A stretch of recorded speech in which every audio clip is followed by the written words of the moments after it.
आकाशवाणी मुंबई.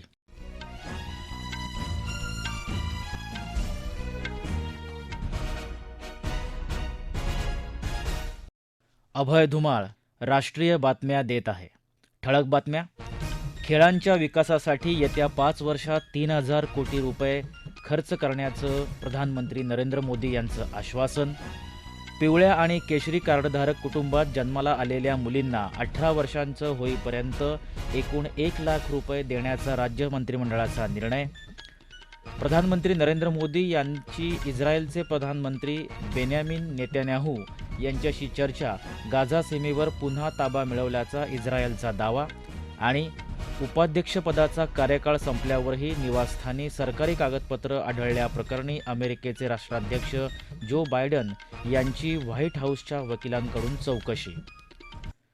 देशात खेळांचा विकास करण्यासाठी येत्या 5 वर्षात 3,000 कोटी रुपयांचा निधी देणार असल्याचं आश्वासन प्रधानमंत्री नरेंद्र मोदी यांनी दिलं आहे. नवी दिल्लीत त्यांनी आज आशियाई क्रीडा स्पर्धांमध्ये सहभागी झालेल्या भारतीय खेळाडूंशी संवाद साधला. आशियाई क्रीडा स्पर्धांमधली भारतीय खेळाडूंची उत्कृष्ट कामगिरी त्यांच्यामधल्या खऱ्याखुऱ्या खिलाडू वृत्तीचं सर्वोत्तम उदाहरण असल्याचं त्यांनी म्हटलं आहे. या खेळाडूंचे परिश्रम आणि यश यामुळे देशभरात जल्लोषाचं वातावरण असल्याचं ते यावेळी म्हणाले. भारतीय खेळाडूंनी या स्पर्धेत इतिहास रचला असून आपण योग्य दिशेने चाललो आहोत याबद्दल आपल्याला समाधान वाटत असल्याचं ते म्हणाले. जिस जज्बे के साथ हमारी महिला खिलाड़ियों ने अपना प्रदर्शन किया वो बताता है कि भारत की बेटियों का सामर्थ्य क्या है. एकूण पदकांपैकी निम्म्याहून जास्त पदकं महिला खेळाडूंनी मिळवली आहेत. ही नव्या भारताची ऊर्जा असल्याचं प्रधानमंत्री म्हणाले. राज्यात मुलींच्या सक्षमीकरणासाठी लेक लाडकी योजना राबवायला राज्य मंत्रिमंडळानं मान्यता दिली आहे. पिवळ्या आणि केशरी रेशन कार्ड धारकांना हा लाभ देण्याचा निर्णय मुख्यमंत्री एकनाथ शिंदे यांच्या अध्यक्षतेखाली आज मुंबईत झालेल्या मंत्रिमंडळ बैठकीत झाला. पहिलीमध्ये गेल्यावर 6,000 रुपये, 6वीमध्ये गेल्यावर 7,000 रुपये आणि 11वीत गेल्यावर 8,000 रुपये आणि वयाची 18 वर्ष झाल्यावर 75,000 रुपये असे 1 लाख रुपये त्या मुलीला देण्याचा सरकारने अतिशय मोठा निर्णय राज्यातल्या मुलींसाठी आम्ही घेतलाय. पात्र माजी खंडकरी शेतकऱ्यांना 1 एकरापेक्षा कमी जमीन देखील वाटप करण्याचा निर्णयही आजच्या बैठकीत झाला. कमाल जमीन धारणा अंतर्गत खंडकरी शेतकऱ्याला 1 एकरपेक्षा कमी क्षेत्र परत केलं जात नाही. मात्र आता 1 एकरापेक्षा कमी क्षेत्र देय असलं तरी त्याचं वाटप या निर्णयामुळे होऊ शकेल. आजच्या मंत्रिमंडळ बैठकीत इतरही महत्त्वाचे निर्णय झाले. त्यात फलटण ते पंढरपूर नवीन ब्रॉडगेज रेल्वेमार्ग आता रेल्वे मंत्रालयातर्फे पूर्ण करणं, जलविद्युत प्रकल्पात खासगी गुंतवणूक वाढवण्यासाठी सार्वजनिक खासगी भागीदारीतून उदंचन जलविद्युत प्रकल्पासाठीचं धोरण, सांगली आणि अहमदनगर जिल्ह्यात जिल्हा आणि अतिरिक्त सत्र न्यायालय सुरू करणं, तसंच डॉक्टर बाबासाहेब आंबेडकर मराठवाडा विद्यापीठाच्या नावात औरंगाबादऐवजी छत्रपती संभाजीनगर असा बदल करायला मंजुरी देण्यात आली. केंद्र सरकारच्या प्रधानमंत्री किसान योजनेच्या धर्तीवर राज्य शासनानं जाहीर केलेल्या नमो शेतकरी महासन्मान निधी योजनेतल्या पहिल्या हप्त्यापोटी 1,720 कोटी रुपयांचा निधी वितरित करायला शासनानं मान्यता दिली आहे. याबाबतचा शासन निर्णय आज जारी केला असल्याचं कृषी मंत्री धनंजय मुंडे यांनी सांगितलं. प्रधानमंत्री किसान सन्मान निधी योजनेअंतर्गत दिल्या जाणाऱ्या वार्षिक 6,000 रुपयांच्या अनुदानात राज्य शासन आणखीन 6,000 रुपयांची भर घालणार आहे. त्यानुसार या योजनेअंतर्गत एप्रिल ते जुलै 2023 या कालावधीच्या हप्त्यापोटी हा निधी वितरित करायला आज मान्यता देण्यात आली. तांत्रिक कार्यवाही लवकरात लवकर पूर्ण करून शेतकऱ्यांच्या खात्यात पैसे जमा केले जातील असं मुंडे यांनी सांगितलं. शिवाजी पार्कवर दसरा मेळावा घेण्यासाठीचा अर्ज मुख्यमंत्री एकनाथ शिंदे यांच्या शिवसेनेनं मागे घेतला आहे. हिंदू सणांमध्ये एकमेकांमधला वाद टाळण्यासाठी शिंदे यांनी हा निर्णय घेतल्याचं त्यांच्या गटाचे आमदार सदा सरवणकर यांनी कळवलं आहे. मुंबई महापालिका ठाकरे गटाच्या अर्जावर रविवारपर्यंत निर्णय घेण्याची शक्यता आहे. त्यापूर्वीच वाजत गाजत गुलाल उधळत या, शिवाजी पार्कवर या असं आवाहन उद्धव ठाकरेंनी समाजमाध्यमावरून केलं आहे. शिंदे यांचा गट ओव्हल मैदान किंवा क्रॉस मैदानावर मेळावा घेण्यासाठी चाचपणी करतो आहे असं मंत्री दीपक केसरकर यांनी सांगितलं.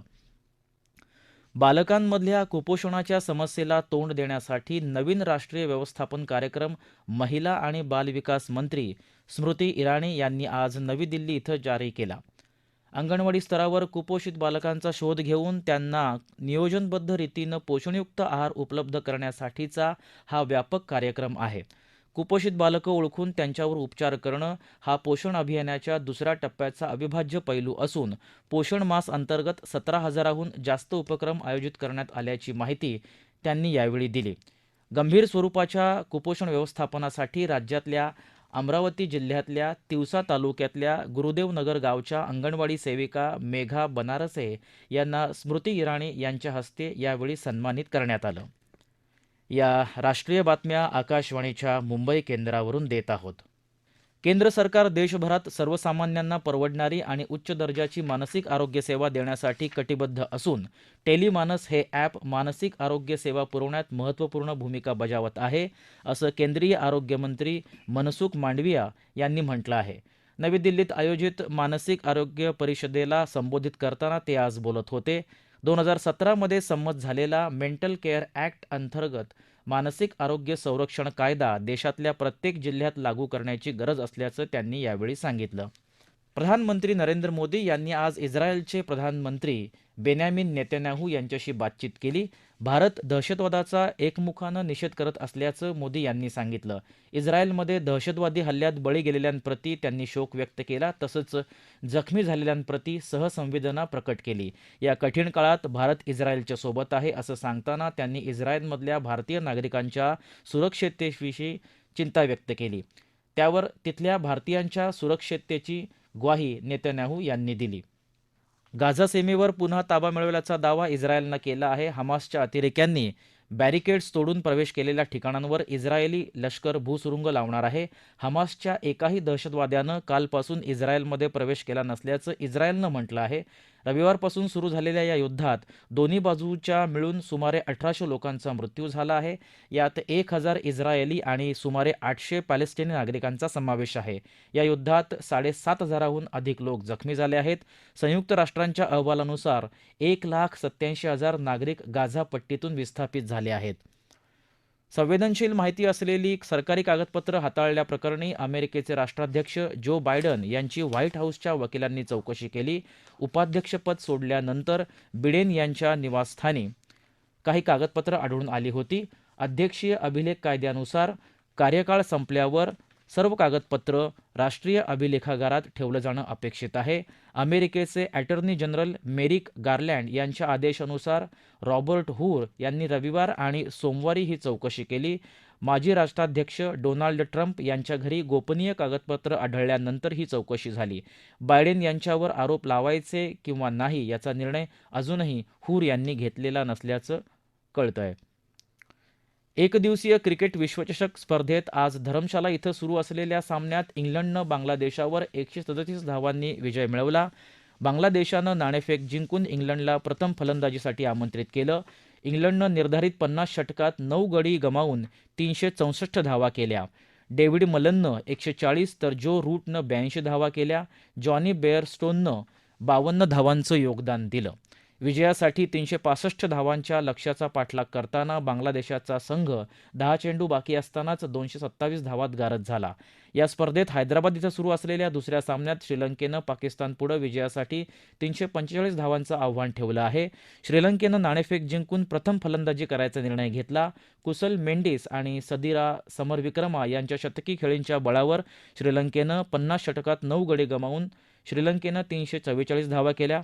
शेवटची बातमी हाती आली तेव्हा पाकिस्तानच्या 22 षटकात 2 बाद 121 धावा झाल्या होत्या. ठळक बातम्या पुन्हा एकदा. खेळांच्या विकासासाठी येत्या 5 वर्षात 3,000 कोटी रुपये खर्च करण्याचं प्रधानमंत्री नरेंद्र मोदी यांचं आश्वासन. पिवळ्या आणि केशरी कार्डधारक कुटुंबात जन्मलेल्या मुलींना 18 वर्षांच्या होईपर्यंत एकूण 1 लाख रुपये देण्याचा राज्य मंत्रिमंडळाचा निर्णय. प्रधानमंत्री नरेंद्र मोदी यांनी इस्रायलचे प्रधानमंत्री बेन्यामिन नेतन्याहू यांच्याशी चर्चा. गाझा सीमेवर पुन्हा ताबा मिळवल्याचा इस्रायलचा दावा. आणि उपाध्यक्षपदाचा कार्यकाळ संपल्यावरही निवासस्थानी सरकारी कागदपत्र आढळण्याप्रकरणी अमेरिकेचे राष्ट्राध्यक्ष जो बायडन यांची व्हाईट हाऊसच्या वकिलांकडून चौकशी. याबरोबरच आकाशवाणी मुंबई केंद्रावरचं हे राष्ट्रीय बातमीपत्र संपलं. नमस्कार.